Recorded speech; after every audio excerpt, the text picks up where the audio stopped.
This video is brought to you in part by Squarespace. Yeah, you're probably pretty familiar with that name by now on this channel, and that's no surprise. I love working with these guys and I love their program. Long and short of it, if you're trying to get yourself a website online, Squarespace are the people you want to work with. I've personally always been intimidated at the idea of even starting a website, but these guys got me up and going within half an hour. I spend more time on character creators in video games. It takes you just a handful of minutes to get the basics, and they walk you through everything, no matter how intricate you want to get. They have a ton of preset designs that you can just get up and going at your heart's content, and it all looks super professional. And for those of you who want to get a little bit more bold and creative, you can go behind the curtains and tweak every little thing to your heart's content. If you're trying to put together a shop, portfolio, or whatever, they have tools that can track your growth, help you build an ad campaign, integrate with other social media platforms, and again, all of that is streamlined and easy to understand. It takes very little effort to get something clean and professional up in front of the world. Having your own domain name looks super sexy on a business card. And to make it even easier, if you head over to squarespace.com/gameapologist, you'll get 10% off your first purchase. Seriously, you could get this done in the time it takes you to watch this video. Thank you again to Squarespace for helping out, and on with the show. Welcome back to Sonic Speed Reading. Today, we are going to be covering the Fang the Hunter miniseries. It just recently wrapped up, so we're going to split this up and just do this issue by issue per video. I want to give folks the chance to catch up on their own if they watch this and they want to go check the rest out for themselves, because as I always stress, if you can, please go read these comics. And I also want to try out a different format. I want to see if you guys prefer this issue by issue situation. If not, well, we'll go back to the way we've always done it before. But if you're just here for my overall impressions, well, if you are a fan of the other classic stories that have been produced by IDW, there's no reason you won't enjoy this as well. I'm pretty sure it's the same team when it comes to the art and writing, and it's absolutely incredible. It's very charming, and it touches on my nostalgia in just the right way, all while expanding on characters that normally don't get a lot of love. And if that sounds good for you, then just stop this video for right now. Go pick up the books, be it from a comic shop or digitally. I like to get my stuff digitally nowadays. And I'll see you on the other side. I'd love to know what you guys thought of this as well. And please, please, please, please go buy them because I want more stories like this. Alright, with all of that said, we're going to start with issue 1. In a book titled Fang the Hunter, we start things off with Sonic the Hedgehog, as seen through the binoculars of Fang the Hunter, watching the hedgehog take a nap from a distance, ready to spring a trap on the unsuspecting Sonic. On either side of the purple whatever he is, we have the silent but strong Bark the polar bear and the plucky duck lookalike Bean. Fang lets out a whistle, which is how he controls his hovercraft. It responds by releasing a trap that sets a boulder launching, completely missing Sonic, but springing back and once again missing Sonic, who quickly spin dashes out of the way with a bored yawn. Nack, or Fang, I still want to call him Nack even after all these years. Anyway, Fang is obviously very frustrated and he sends Bark and Bean after Sonic to just take him out directly. Bean and Sonic politely greet each other, then Sonic immediately peels out towards the Magnificent Queen as Bean sets off a load of cherry bombs, which freaks out Fang. He doesn't want his ride destroyed, so he tackles Bean himself, which causes him to drop a bomb right next to the pair, and they explode as Sonic watches on. But that gives Bark a chance to sneak up on Sonic, who grabs the hedgehog and gets ready to give him a toss, but Sonic responds by spinning the polar bear and sending him launching. The trio is very quickly defeated, and Sonic just looks on amused, saying that Eggman should not hire those guys and just take out the hedgehog himself. But Fang retorts, saying that they were not hired by Eggman. Fang came on his own accord to track down information about the 8th Chaos Emerald.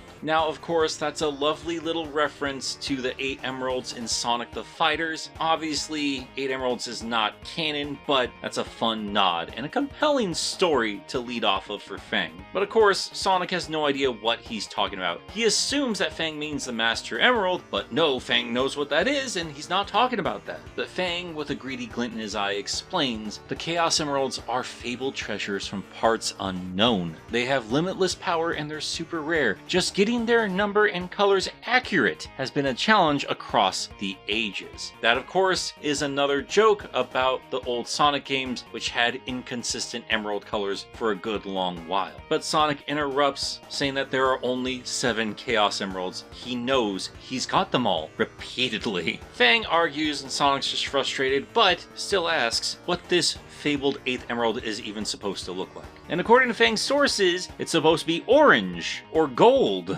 Oh my god, has the Tails argument reached the emeralds? Or it could be kinda rainbowy. Now, obviously, my brain immediately goes to hypersonic nonsense. That's my bias, that's what I want that reference to be. I don't know if that's referencing any kind of rainbow emerald I've not heard of from the series. As bad as I want that to be a reference to the hyper forms, I know that's a huge stretch, but if it's a deep cut I'm not aware of, please let me know in the comments. I love this nonsense. The last one I believe is a reference to the movies, because Fang says one of the sources said the 8th emerald has emeralds inside of it, which again I am pretty sure is a reference to Sonic Movie 2, which had the Chaos Emeralds inside the Master Emerald. Sonic asks what they'd even do with emeralds and they all give silly answers. They have no intention of using it to power themselves up, nothing like that. They just want to sell it so they can get money to buy stupid nonsense, like a freezer for Bark or a soccer ball for Bean. Fang would use his earnings to upgrade his marvelous queen, telling Sonic it would finally have the oomph it needed to take him out. But Sonic's not worried about it because he's chasing something that doesn't exist, and tells the trio to piss off, he wants to get back to sleep. But as the bandits take off, Tails interrupts Sonic before he can catch some more sleep. Apparently there's some kind of flying battleship around that is attacking ruins. Sounds like Eggman's usual nonsense, but what makes this interesting is that this particular battleship can seemingly vanish into thin air. So the duo head off to chase down their ghost flying battleship. Meanwhile, we catch back up with Fang, Bean, and Bark. Fang wanted to pester Sonic because he figured there was nobody better than him to ask about Chaos Emeralds, but since they had no luck with the Hedgehog, they're going to turn their attention to Knuckles on Angel Island. And funny they should mention the Master Emerald early on because they land right in front of the Emerald Altar. A frustrated Fang cannot find Knuckles anywhere, so he decides they need to hunt the Echidna down. But as Spark silently points out, the Master Emerald's just sitting right there. There's no reason they couldn't just take it. It's unguarded. But Fang is hell-bent on this 8th emerald that isn't the Master Emerald, even if a real and probably more valuable prize is sitting there right in front of him. He once again gets bossy with his 2 companions, but there's trouble in paradise in more ways than one. It seems that Bean and Bark have been talking and they're starting to get tired of Fang's antics. And we get a snippy little back and forth between Fang and Bean, with Fang proclaiming himself as the brains of the operation. Bean and Bark would be lost without him. Bean says he's been tagging along because it's fun. And Bark makes sure Bean never gets too deep in over his head. Long and short of it, from his point of view, Fang needs them more than they need him. And it's here where we get a cute little reference to Sonic the Fighters, as we see Sonic pulling one of his awkward kick moves from that game on Bean. We of course get a reference to Seasons of Chaos, the anniversary special comic. We also find out what happened to Fang's Chaos Emerald. As you might remember, everybody parted ways with a different emerald. Apparently Bean lost the emerald before they could cash it in. And then there's this cute little moment where they try to steal pie from Amy Rose. The point is, they're a fairly incompetent trio, but Bean and Bark aren't mindless lackeys. This really comes down to mismanagement more than anything else. It's a very unhealthy dynamic, but a very entertaining one. And we see this abusive cycle kick back up as Fang convinces the 2 to continue working with him. But while all this nonsense is happening, they are being watched by a Cucky, who goes and reports in to Knuckles, who has been watching them from the bushes. So it's a Cucky who likes to watch, who goes to Knuckles, who likes to watch from the bushes. Maybe we should call him Cuckles. Later on, we find the trio in Mushroom Hill Zone, and I do love this quite a bit because they once again bring an element from the classic games and then canonize it. In this case, it's Knuckles' penchant to set up traps, which I will say is something I did enjoy from the Knuckles TV show. See, I can give compliments to that thing. Very quickly, one by one, Knuckles takes these guys out. Bean manages to get himself trapped in a bunch of vines, which causes Fang and Bark to split up to track him down, but Bark is duped by a makeshift dummy, and we see Knuckles set off his wind trap, the same one from Sonic and Knuckles. This launches Bark up into a trap door, and Knuckles closes it behind him. That only leaves Fang. But while the Jeroboa has been screwing up this entire time, he is still a hunter at the end of the day, so he is taking note to some of these clues, like tracks that loop back on themselves deliberately. He then quickly realizes they've not been hunting Knuckles, he has been hunting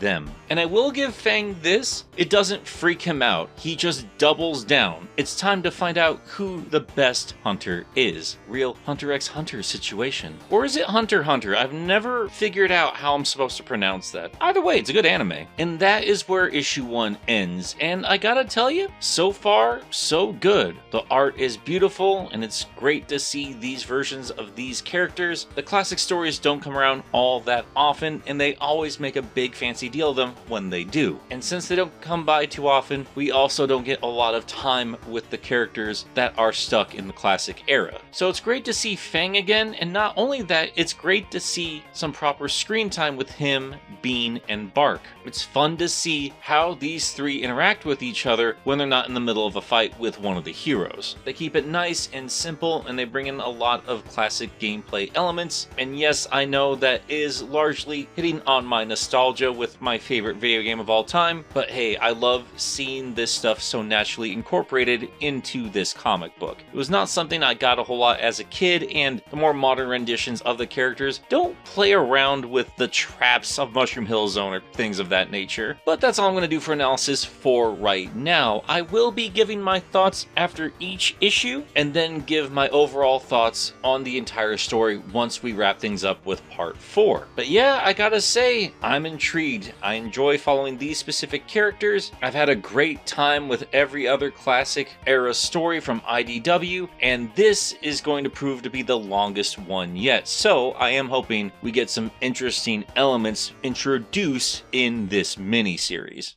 Before we go, I have to thank the amazing people who help support the channel. That includes Kyle Winter, Cirrus the Skeptic, Joseph Duncan Sonic 2 Blue, Josh Strider, Casey Monroe, Trey Nobles, Hatsworth, Tiny Jericho, Ginger Bob, Jack of All Spades, Tristan Trapp, Meekers, Dun Dun Quote, Resident Fanboy, Miles the Prower, Singer J199, Sam Webster, Fish Flop, Lucas Lipker, The Bad Pal, Jonathan Dobbs, Chad. SP can't come to the phone right now, please leave a message after the beep beep. Cecil the Glade, The Dark Neon, Stefan Placonica, 3 Monic, Graham J. Hall, Lenny X, Wayne is Boss, Lederick, Davatois, Nakava, Kaylee Ann Williams, Jimmy Duke STR, The Lumberjack, Trash Baffman, Enerjack 5, Grayson Conager, Spades the Nocturne, Ken K of Warheads, Ven 101, Paxton Bisbee, Sindarin 7, Small Winter Bunby in a Scarf, Dreaming of Spring, Twilord. I bought the entire helium supply. Have fun blowing up balloons now. Paisley, Eric Delgado, Crimson Rose, Nix the Kobold, Municent, Roxas the Cat, Godzilla, Makuta of Salt, Gleam the Anomaly, Alexander Watson, Neil Gompa, Conan Kudo, Tenric Terror, the Lex, the most powerful ship in the 2 universes, Native Nerd 27, Kaido Prower, Spearmint, Speedy Cervici of the Samurai Pizza Cats, Omega Man 21, Penn Adelaide, Jamie Torres Jr., Dazza S, the world's most unironic 8.5 Tails Tan, one more Sonic Robot, slightly less evil clone SP,